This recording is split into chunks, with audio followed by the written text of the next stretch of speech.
Cool. Yeah. So hi, everyone. My name's Dan, and I'm the Chief Product Officer here at Miralis Data. So we're a software company focusing on decarbonisation of the transport sector based in Lancaster. So over the last couple of years, we've developed the Fuuse platform, which is a fully interoperable charge point management system that works with charging hardware from all manufacturers and helps operators to take control of their charging infrastructure.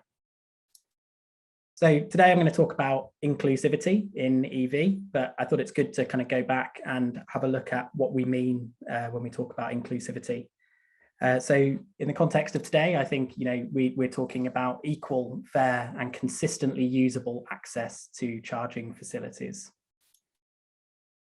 So one of the key words here is accessibility. So people have talked about a lot of this already, but the physical accessibility of infrastructure and compliance with things like Disability Discrimination Act rules are incredibly important. And the industry as a whole is trying to navigate some of the contradictions that this introduces. And while it's unlikely that all EV bays are going to become perfectly accessible overnight, it's at least important that we understand and quantify what challenges we've got ahead of us. So, for example, on aggregation platforms like ZapMaps, it's generally up to the operators of charge points to explicitly add any access restrictions to a site. And if none are added, then a site will be shown as accessible. And I think we all know that a lot of the time that's not going to be the case. There also needs to be some ways of converging our thinking in terms of accessibility with health and safety considerations, that are becoming very commonplace in EV installs. So this includes things like chargers being placed, a certain distance back from a raised curb, large protective barriers around chargers that might increase reach distances, heavy, well-insulated cables that are difficult to handle. And these things, can all be absolutely required to protect users, but we need to make sure that the work that's done doesn't impact on accessibility of infrastructure. And I saw someone in the chat had said often that you can make things more accessible in a certain way, but it often compromises things for different types of users. And I think just being able to sort of keep those conversations going and keep ourselves in check as an industry is going to be really important to that moving forwards. So accessibility also bleeds into the digital space as well. Design choices that we make in software design are incredibly important when it comes to accessibility. So at Fuuse, we always target AA accessibility, which is an industry standard across digital. For our web platform and Fuuse mobile apps. But accessibility goes beyond just visual design. It's also about making sure that all users have good experiences available to them when they use a particular service. Inclusivity is about giving people the freedom to choose as well. And at Fuuse, we always make sure that we're thinking about all the different types of users that are going to be engaging with our platforms and giving them options that are suitable to their needs. So this could be from our dedicated mobile app, anonymous card payments through a web portal that don't require any registration or app downloads for customers that don't want to share that level of data with us. RFID access cards for users who might not even have access to a smartphone, and contactless payment integrations to make interactions as simple as possible. But we also know as well that freedom to choose ultimately means that some drivers will want to use platforms other than Fuuse. And having countless EV apps and accounts is still a huge source of frustration for drivers. And that's why we've made it possible in Fuuse to open up chargers on our platform to access via third-party apps. So for our customers who put chargers, public chargers on our systems, this means that they can be listed in as many places as possible, increasing visibility and improving access to all.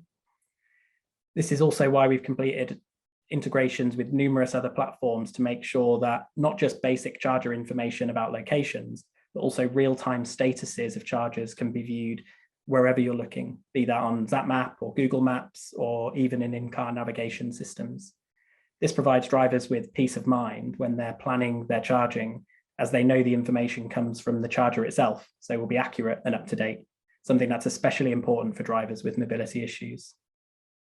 Finally, we at Fuuse also believe that roaming is critical to inclusive expansion of EV charging infrastructure. Fuuse is built at its foundations with this in mind, allowing us to make chargers on our platform accessible from other apps and services, as well as displaying third-party chargers within our app. This is mutually beneficial for both parties and serves ultimately as a huge benefit to drivers as they can access more chargers without needing to download more apps, create new accounts, and deal with lots of different individual companies.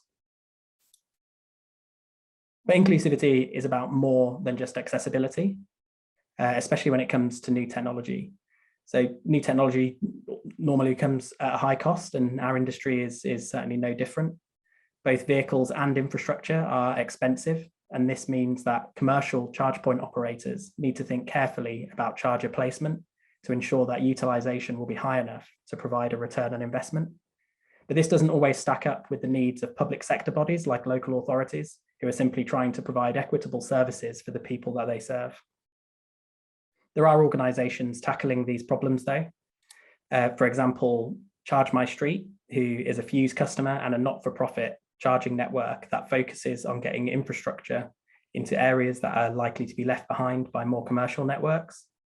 This includes rural communities, areas of social deprivation, and residential communities where the majority of houses don't have any access to off-street parking.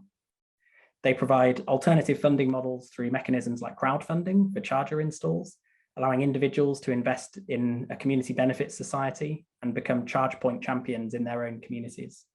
They then work with these communities to identify suitable local sites for chargers like pub or shop car parks, but they do also work with local authorities as well, installing chargers in their car parks. So I've already talked about how important it is to be able to communicate accurate and real-time information about chargers directly to a driver, as it allows them to better plan their charging journeys. But showing that chargers are faulted or offline and sharing that real-time information with other platforms as well is a great starting point to giving drivers better, more universal and more accurate information about chargers. But as charge point utilization increases, some issues that are mere annoyances today are going to become major causes of frustration in drivers in the future. And one example of this is bay hogging. So as we've already talked about earlier, this is when a vehicle blocks an EV charging bay, preventing the charger from being used. That could be either through an ICE vehicle parking in the bay, or it could also be from somebody simply overstaying after their charge session is finished. So this is bad for charge point operators because it means lost revenue, but it's also really bad for drivers. Because turning up at a charge point only to find that it can't be used means potentially having to find another nearby charger, or in the worst case, becoming stranded at a charger without any means to charge your car. One of the biggest challenges with this is that for the most part, the chargers themselves don't have any way to know that this is happening. So this can lead to situations where drivers think a charge point is available because it might be showing as such, in an app or on ZapMap. But then when they arrive at the charge point, it's blocked by another vehicle. Earlier this year, Fuuse completed a Transport Scotland funded project working closely with East Lothian Council aimed at understanding and tackling bay hogging, whether that's through icing or through overstays. So we call the solution that we developed as part of this project Fuuse Aware. The initial use case for this is aimed at reducing both the occurrence and impact of bay hogging. And we did this by adding bay occupancy sensors into 9 charging bays across 3 different sites in East Lothian. This was a mixture of new installs where we were putting new chargers in, but also retrofitting to existing charging infrastructure as well. The sensors that we installed tell us when a vehicle is parked in the bay, and we're then able to compare this with data direct from the chargers that are on the Fuuse platform to check whether the charger is in use. If the charger is not in use and the vehicle is blocking the space, we essentially do 2 things. Firstly, we mark the charger as blocked within our system and share that information with third parties as well. This means that a user planning a journey to the charger will see immediately that the charger can't be used, potentially saving them a wasted journey or allowing them to find another charger nearby. Secondly, we notify the operator either via email or through the Fuuse platform itself that the charger has become blocked.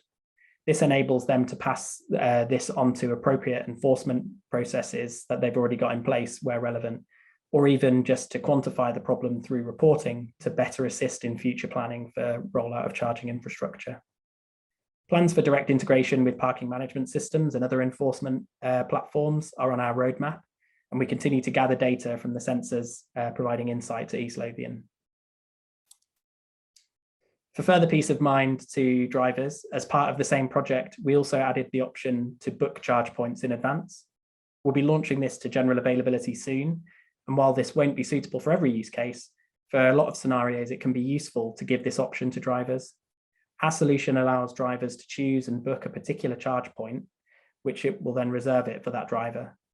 This will be reflected to other drivers through our app, and if the charger ends up being blocked at the time of booking, the system will redirect it to another charger at the same location.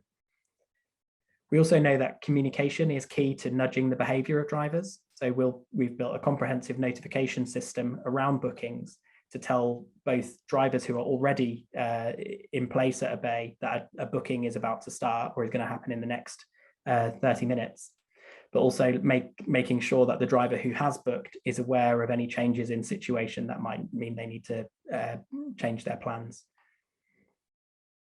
Additionally, we're also developing overstay fees as part of our platform. It's something that we had always kind of avoided because we always sort of believed that positive reinforcement is the best way of pushing this. But I guess through sort of popular demand and seeing the need to help operators protect the investments that they've made, we sort of know that this is going to be required. But through the design process that we've been through in developing this feature, our main priority has been driver transparency and making sure that it's really, really clear to the driver what they're signing up to before the session starts. And we've come up with quite a unique semantic fee structure that's simple for both the operators and the drivers to understand. That's communicated through the app, and also it is available for signage as well. So we're continuing to explore how innovation can help us to create better experiences for drivers that make accessing charging services as accessible as possible. And we've got loads of ideas about how external integrations can help with this. Continuing the work from our Fuuse Aware project, our research team is in the process of exploring how ANPR could be used in place of occupancy sensors to facilitate truly frictionless charging experiences. And we're also exploring how connected vehicles can provide more information to our platform to help us make more informed decisions about charging and even energy management. The goal is really to have the driver pull up, plug in, walk away, and know that the systems will take care of authorization, payments, and charger management. And we believe that these things are all possible with technology that's available today in all chargers and vehicles alongside the Fuuse platform. The most important thing here, though, is to continue the conversation about inclusivity and to make sure that we're asking the important questions of ourselves and the industry as a whole. While software and innovation play an important role, as mentioned, these are only part of the challenges ahead. Collaboration between the different parts of the driver experience, including collaboration with drivers themselves, is going to be critical to making EV charging open, accessible, and achievable for all.